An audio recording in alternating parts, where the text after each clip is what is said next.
नाम करोड़ों लोगों की अटूट आस्था और कंपनी की मेहनत कमाई से दिया गया एक एक रुपए का दान। और जब लोग पावन जगह पर दान देते हैं तो उनका विश्वास एकदम सच्चा होता है। लेकिन क्या होगा जब उसकी आस्था के पीछे करोड़ों लोगों के घोटाले हैं और गायब होती हैं, चांदी की ईंटें और जमीन की खेल की परतें खुलने लगे हैं। नमस्कार, आप देख रहे हैं मिस्टर अनमोल। आज हम बात कर रहे हैं अयोध्या के राम मंदिर से जुड़े उन गंभीर आरोपों को, घटना की जिसने पूरे देश को हैरान कर दिया है। चलिए समझते हैं इस इस पूरी कहानी का सच, आखिर कैसे दान पेटियों के लेकर ट्विस्ट के बंद कमरों तक पूरा विवाद सामने आया। बात शुरू होती है जनवरी के 2021 से। पुणे के सिंधी समाज के सिंथालू से अपनी गहरी आस्था के साथ मुंबई से एक जलेवर के पास जाते हैं और उनका मकसद था कि राम लला के मंदिर में एक बड़ा दान करना है। लगभग 2 करोड़ की कीमत लागत से 210 चांदी की ईंटें तैयार कराई गई और हर ईंटे का वजन 1 किलो था और उस पर उनके इष्ट देव का भगवान झूलेलाल जी का तस्वीर था। और सिंधालू अयोध्या पहुंचे थे और इस ट्विस्ट के जनरल सेक्रेटरी चंपल राय को सौंप दी गई। लेकिन कहानी में ट्विस्ट यहाँ से आता है कि दानदारों ने रसीद नहीं देता है। उनसे कहा गया है कि पहले चांदी की क्वालिटी चेक होगी तब उसकी रसीद दी जाएगी। जिसने भी मंदिरों में दान किया उसको चेक किया जाएगा, तब उसको दान को रसीद मिला जाएगा। सिंधालू ने इंतजार किया और 6 महीने बीते और 1 साल बीते, 2 साल बीते, लेकिन गुजरने के बाद उन्होंने कोई रसीद नहीं मिली। सबसे बड़ी बात, आज तक किसी को नहीं पता था कि 210 चांदी की ईंटें आखिर कहाँ गई। उनका कोई रिकॉर्ड बल्कि नहीं हुआ है। और सिर्फ एक ईंटें नहीं, आरोपों है तो क्या लगे 2 करोड़ की खरीदी गई जमीन के महज 10 मिनट बाद मंदिर ट्विस्ट में कहीं नहीं जा कीमत का बेच दिया गया। मतलब कहने का मतलब है 2 करोड़ में खरीदी गई जमीन को महज 10 मिनट के बाद मंदिर के ट्विस्ट को कहीं से ज्यादा कीमत में बेच दिया गया। अब इस पूरे खेल को समझने के लिए क्या जानना जरूरी है या राम मंदिर में दान का सिस्टम कैसे करता है। मंदिर के परिसर में करीब 35 दान पेटियां रखी गई।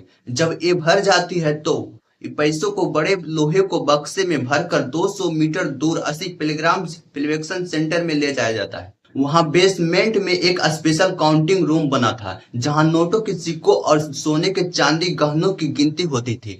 गिनती के बाद पैसों को बैंक में सीलबंद के बक्सों में भरकर रोज सुबह state bank of SBI bank को जमा कराने का भेजा जाता था। 2 शिफ्ट में लगभग 40 लोग काम करते थे।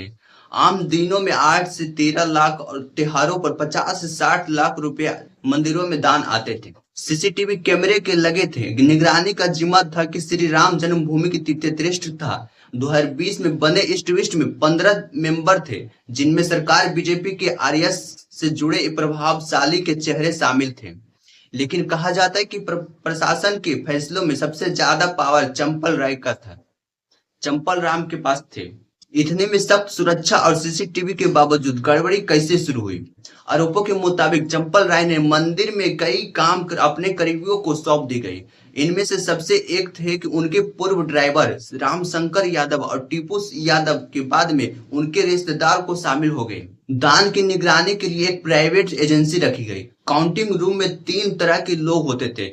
प्राइवेट एजेंसी के बंद ट्विस्ट में अधिकारी के बैंक ऑडिट के लोग थे। लेकिन आरोपों के यह एक बड़ा सिंडिकेट बन गया था। गिनती के दौरान नोटों को गाड़ियों को एक्स्ट्रा नोट रखे जाते थे और रिकॉर्ड में कम दिखाए जाते थे। बाद में एक्स्ट्रा नोट आपस में बांट लिए जाते थे। ट्विस्ट के अकाउंट डेवलपमेंट काम करते थे।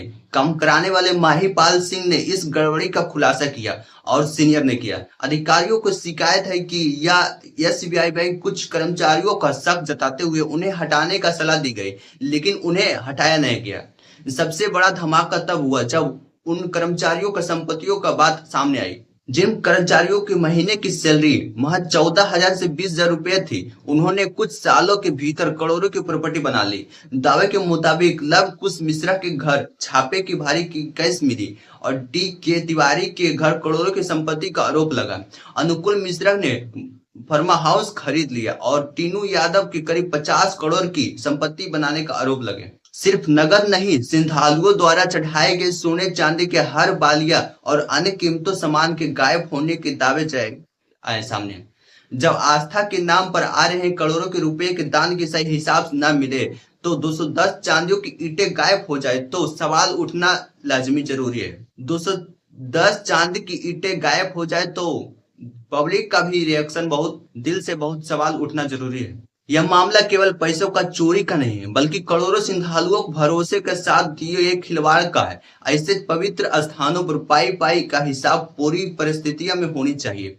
इस पूरे मामले को आपको क्या राय है, कमेंट बॉक्स में बताइए। और वीडियो अच्छा लगे तो लाइक करके जाइए और वीडियो को लाइक बिना लाइक दबाना ना भूलें। मिलते हैं नेक्स्ट वीडियो में। जय हिंद।